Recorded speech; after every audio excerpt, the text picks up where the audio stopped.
Hello everyone, welcome back.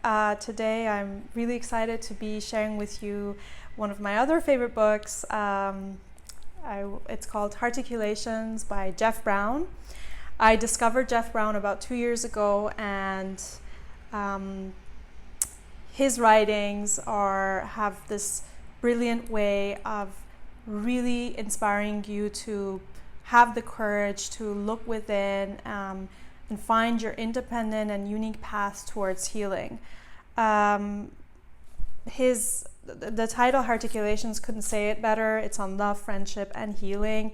And his words are just so inspiring, and they really, really have this power of really going within and going very deep.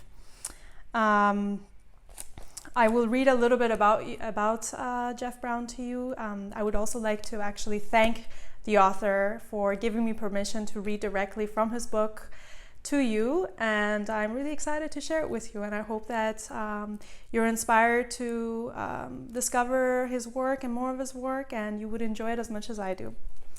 So a little bit about him. Jeff Brown is a breakthrough voice in the self-help spirituality field and the author of 6 popular books: Soul Shaping, A Journey of Self-Creation, Ascending with Both Feet on the Ground, Love It Forward, An Uncommon Bond, Spiritual Graffiti, and Grounded Spirituality. In his previous life, Jeff was a criminal lawyer and psychotherapist. Since pursuing his path as a writer, he has launched many initiatives, including founding Enrealment Press and an online school, Soul Shaping Institute. He is the producer of the award-winning spirituality documentary Karmageddon, and he's written a series of inspirations for ABC's Good Morning America and appeared on over 300 radio shows. Jeff now understands that each step on his path laid down the foundation of a new model, grounded spirituality. The challenges he faced and the countless steps of overcoming were intended for this purpose: to support humanity in their efforts to embody all that they are. Not to bypass their humanness, but to celebrate it.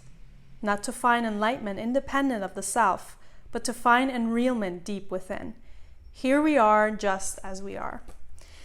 So, as you can see, I have lots of post-its and just marking my favorite passages for you. I'll be just picking them randomly, and we can go through it, and maybe I will comment here and there just to share any thoughts that I have about them. They're really independent passages, one by one, and let's actually start off with the first page.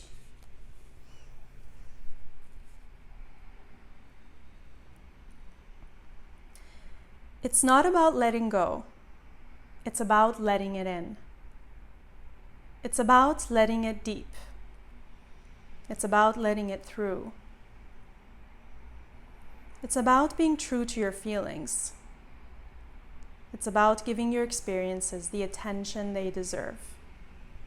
And that may take a moment, or it may take years. The trick is not to shame your need to hold on to what has yet to be resolved. Let it go is the mantra of the self-avoidant, feigning resolution because they lack the courage or the preparedness to face their feelings. Let's not play that game. Let's let things in and through until they are fully and truly ready to shift. Let's let it grow into the transformation at its heart. We write our story by fully living it, not by letting it go before it's time. So I really relate to this, as I feel like it's become a part of our culture to tell each other as advice to let it go, and we judge each other when it's hard to let something go. And the reality is that if there is trauma that we're trying to deal with, there is something deep that's bothering us, it's not easy to let it go. And the first part where he says it's about letting it in. So my understanding is that even in the world of psychology, from that perspective, it's really important to face your fears, to face whatever it is that is bothering you. So you need to let it in, literally, before the time has come to let it go. So I really think that yeah, let it go is the mantra of the self-avoidant. It is as if we should brush it off and forget about it and just move on, when that may actually be a recipe for building more, building perhaps more, not necessarily trauma, but making it harder to heal. Because the more you try to push it away, the stronger it may come back. So yeah, that's my interpretation from that passage. Let's go through another one. I will just pick them randomly, okay? So page 64. Friends fell away as I individuated on my soul's journey. As I shed one self-sense, I no longer identified with the people attached to it. Old ways of interacting seemed artificial, scripted, silly. Whereas before it was fine to hang out and waste time, now there was no time to lose. Now I had to protect my sacred purpose from connections that undermined it. Be prepared for the lonely times on the journey. It can be very isolating to quest for true path amid the trumpets of modern life. Walking through uncharted red territory often means walking alone. This is particularly true in the transition stages before we find our consciousness soul pod. It's like primary school all over again. Who will be my first real friends? Yeah, well, we are also highly influenced by all the people that are around us and who we choose as our friends. And as our awareness changes and grows, and we start to develop a bigger perspective and develop this awareness around us, it may be harder to bond or to still connect with people who are not within the same perspective. And so, yeah, I agree that it could be an isolating journey, but it also opens doors to a whole new world and a whole new perspectives and a whole new opportunities for connection. Okay, let's go for another one.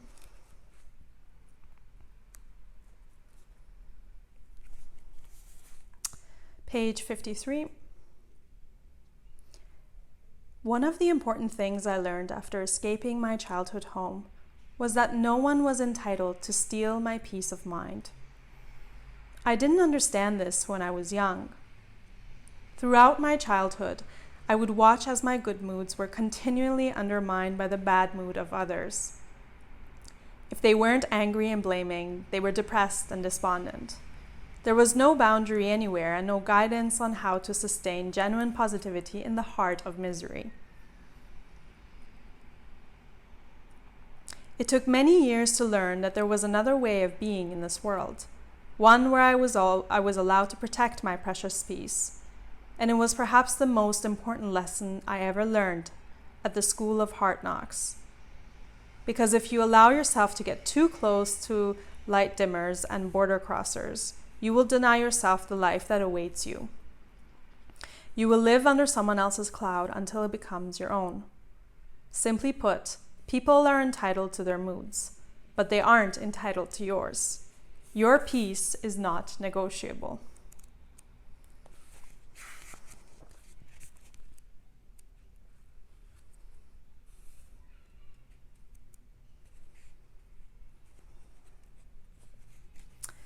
Page 39. We will continue to project our stuff outside until we work it through inside. We will continue to see the aggressor out there until we find out where he lives in there. We will continue to fear authority until we find our own inner authority. If you think your lens on reality isn't shaped by your unresolved material, you're mistaken. We will live life as a projection until we live life as truth. You want to see things as they are? First, you have to see yourself as you are. So I think this also reminds me of the quote,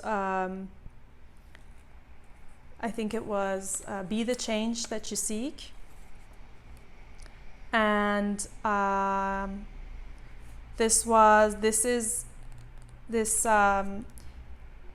is ultimately about, if we seek whatever it is that we seek, whatever it is that we're projecting outside, we should first look within. And if we're fearing authority, it's perhaps because we don't understand our own inner authority. So, I mean, it also goes back to the idea that whatever it is that we're experiencing inside, we're projecting on our outer world. So, again, in order to live truthfully, you have to make sure that you have your clarity and your peace within, and that you're not projecting everything on the outside world, and you've had the chance to look within and see where the problem within is. Because if we want to see change in the world, we should start with ourselves. That's my takeaway from this passage. Let's go to another one.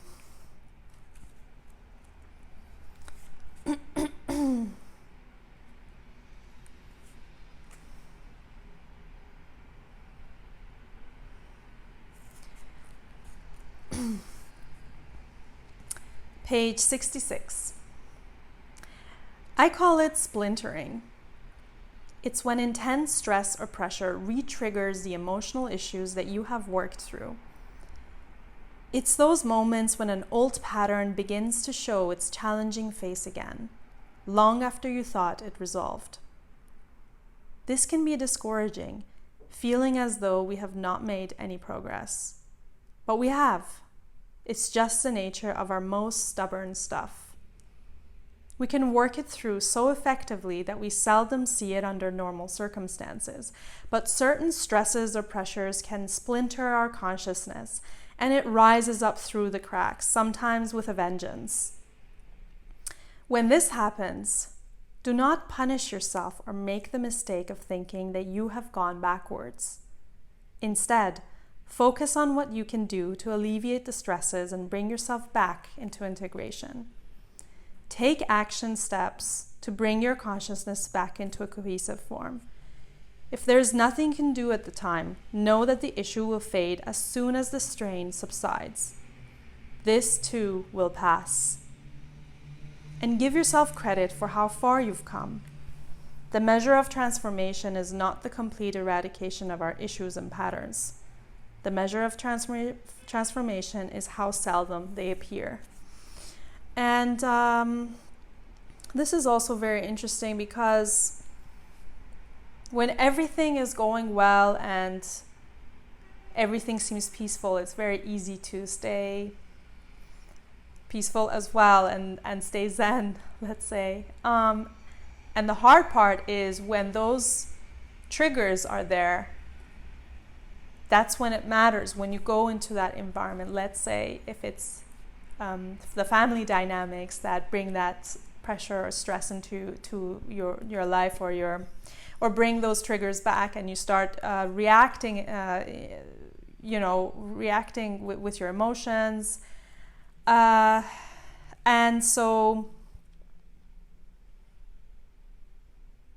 he says, take actions to bring your consciousness back into a cohesive form. So this is reminding me of a lot of work by Eckhart Tolle, where he really guides you to find ways to refocus and find the voice and be able to recognize when the ego gets very loud and gets very angry and wants a lot of attention. So this is reminding me of that, because as soon as you shine light on it, as soon as you see the ego as it is, then it gives a power to you and to the whole situation. It almost has this power to make the ego become silent or disappear or melt away slowly. As soon as you notice it, you see it for what it is. So I think Jeff Brown is telling us, when those triggers are there and those emotional reactions come through, see it for what it is. and be kind to yourself and be patient. Don't think that you're going backwards. Just know that this is a lifelong transformation, and as he says, the measure of transformation is how seldom they appear, not whether or not they ever disappear forever or not. And so I think he is right in saying, give yourself credit for how far you've come, because it's so easy to forget. As soon as those, you're responding in the same way in those old patterns of behavior, then it's easy to fall through that line of thinking that, you haven't changed, you did so much work, and look at me, I'm at step one again. But the truth is that this is constant work, it's constant practice. It's about how seldom it appears, not that, perhaps it takes years or a lifetime. Okay, so let's see what the next one is. Okay, page 70. We all want to actualize our callings, but timing is everything. I learned this the hard way. I always knew I would write, but I didn't understand that I needed to build the foundation first. So I sat down to write time and again, and I couldn't quite find my voice. I knew there was a writer living in there somewhere, but I couldn't find him.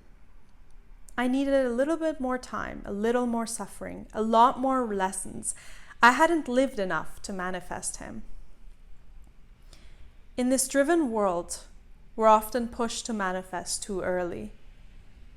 We are shamed for our uncertainty, insulted for our confusion, called lazy and selfish. But some callings need time to be cultivated. Some gifts cannot be opened too quickly. We have to craft them first, over time, in the fires of lived experience. If you have a calling living inside of you, don't rush to manifest it. Trust your own instincts as to each step you need to take. Build the inner foundation you will need to see it through. Better to offer this ailing world one remarkable thing than 100 fragments of possibility. We need what you have to offer desperately. This is so beautiful. I totally agree that it's, we are really, I think at the age of 18 or 17, we're already expected to know exactly what we want to do for the rest of our lives. And I'm sure many people can relate. And if you're not successful by 23, 24, I mean, what does success mean anyways? If you don't have that perfect job or you're not in that perfect school, then we are judging ourselves and thinking that we're falling behind or it's late. I haven't reached what I was supposed to reach by that age. But timing is everything. And sometimes the manifestation of an expression or an experience requires all those years before us, all those happenings, all those people that you will meet, all those mistakes that you may or may not make. Like he said, that you need to build that foundation first to become who you are, and that's the beauty of it. It's like reminding me of the Odyssey. You have to go through the journey to become, to win that award at the end, and the award is the lessons that you've learned, how you've grown, and there's no way to grow unless you go through that experience. And he does say at the end, trust your instincts as to each step you need to take. Build the inner foundation, you will need to see it through. And if we push for things where the timing hasn't come yet, perhaps it won't be as profound of an experience as it would be if we allow it to happen organically and in its own time. All right. Oh, there was one sentence somewhere on page 83. It says, out with the old, in with the true. Yeah, so he is all about going deep to and directly to the truth. And I love that about his work and his wisdom. Okay, let's read page 84. Don't judge.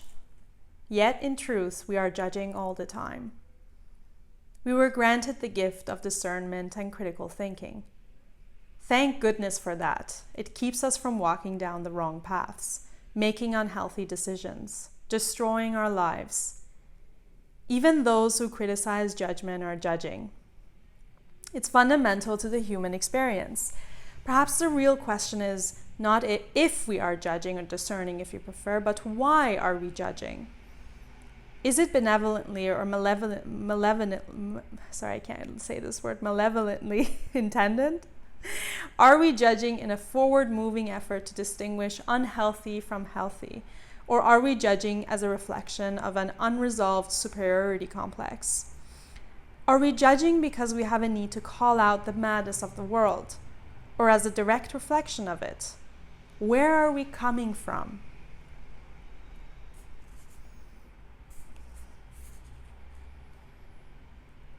My favorite part of this passage here is that even those who criticize judgment are judging. So that's true. If you're telling someone, why are you judging me? You're also judging. Oh yeah, this one is also great. Page 86. Those who have suffered the most will be our greatest teachers. Our lives have been so artificial for so long that we need the trauma speakers to save us, because they are the closest to the truth of all of our lives, because they are the most connected to the feelings that we are all burying. The individual cries for relief, the ancestral unresolved that thread through each generation. It may seem counterintuitive in this conditioned world, but those who have the courage to own their pain are actually the ones we need the most. So next time you feel tempted to turn away from someone who wants to share their horribly painful story, stop. Just stop. Ask yourself, why are you so eager to go? Are they reminding you of something you don't want to feel within yourself? Then listen closely to them and let them whisper your heart back to life. Very nice. This also highlights the power of listening. If someone wants to share a painful story, let's say, it's important to listen and be there for that person, because it can be life-changing. But again, Jeff Brown is taking it one step deeper and is asking you to ask yourself, why are you so eager to go? So if someone's sharing something painful and it makes you uncomfortable, we should ask why and look deeply within ourselves and to see, what is it that is bothering me about this? Is it an indicator of something within me? And there's room to explore about that. And yeah, there was this reminds me of something else I read the other day about how whatever it is that you dislike actually tells you something about yourself. So we should not only pay attention to things that we do like and we do feel connected to, perhaps the things that we want to walk away from or escape are also indicators or act as a guide towards learning about ourselves and ultimately growing.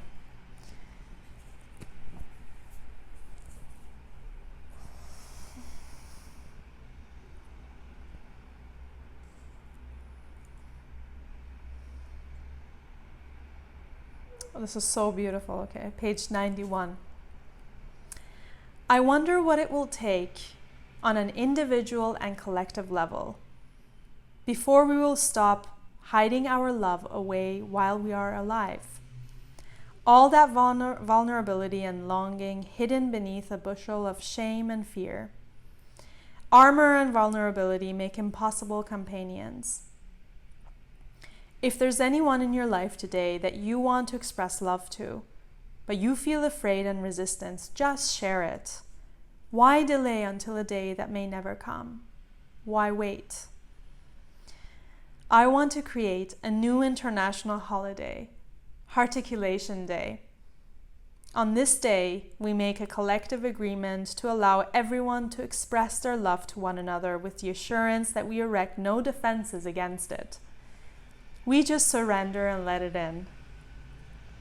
I am convinced that this one day could radically change this mad world, made mad by ruptured and closed hearts, made mad by love that never got expressed or embodied. We bury so much real love in the graveyards of our consciousness, and it is time, please God, Goddess, let it be time to excavate it and share it freely. We don't need to wait for the Messiah to show us how. We can show each other.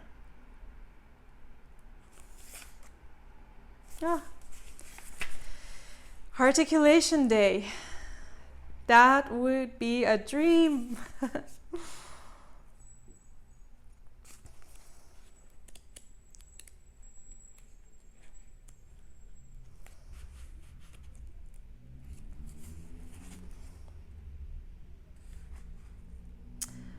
This passage goes back to the topic, the first passage that we read together on letting go, so page 101. Letting go is hard to do, particularly when the connection has been a true spiritual engagement. It is so complicated when the soul is involved to imagine letting go. But letting go we must, or perhaps better to think of it as a kind of letting through. Letting the pain through the holes it leaves behind so it can find its ultimate destination. That doesn't mean you let go of the love, but it may mean that you surrender the dream of being together. Never easy, but sometimes a necessary step on the path to wholeness.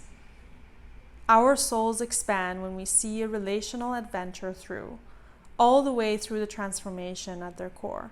To let go is to let grow.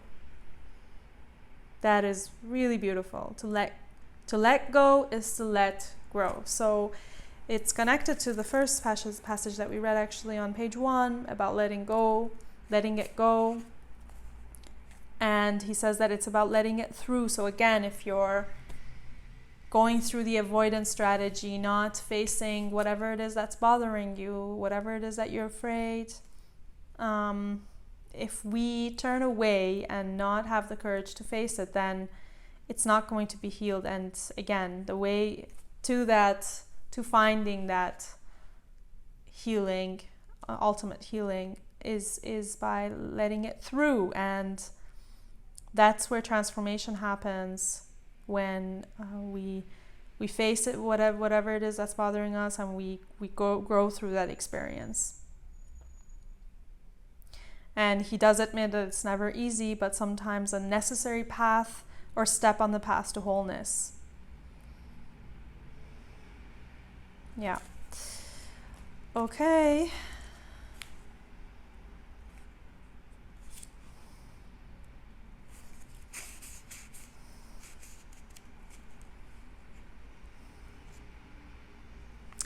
This is also a very powerful passage, so let's read this one. It's on page 112.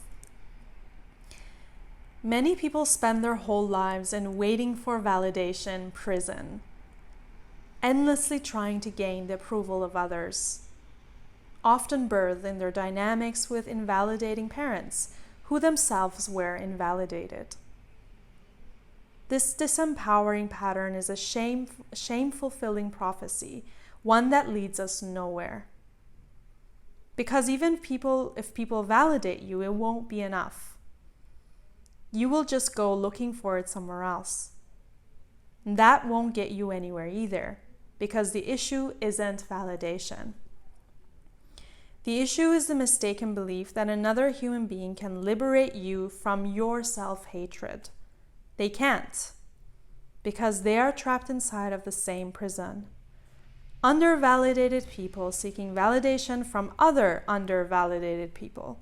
An impossible cycle. A hopeless waste of energy.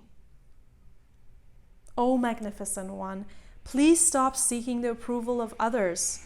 Don't you see? You have already been approved.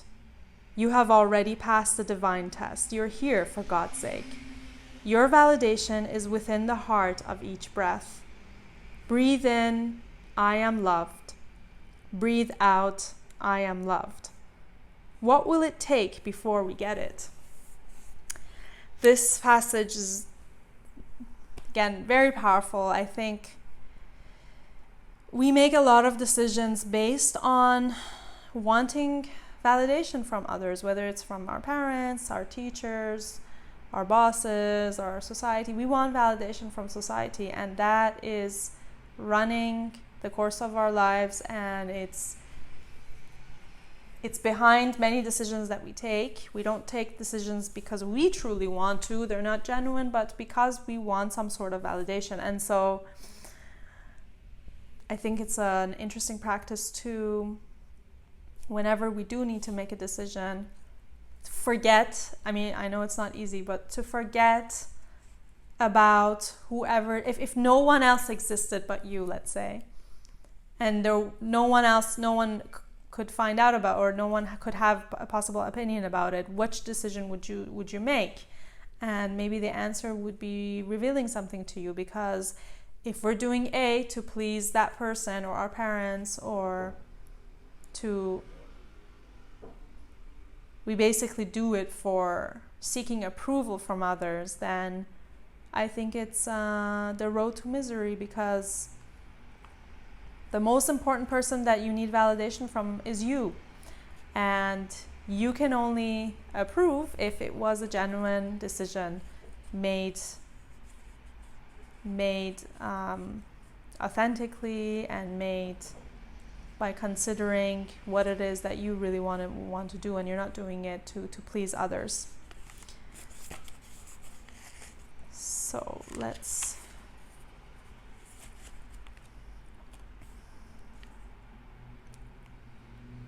finish with this last part, page 131.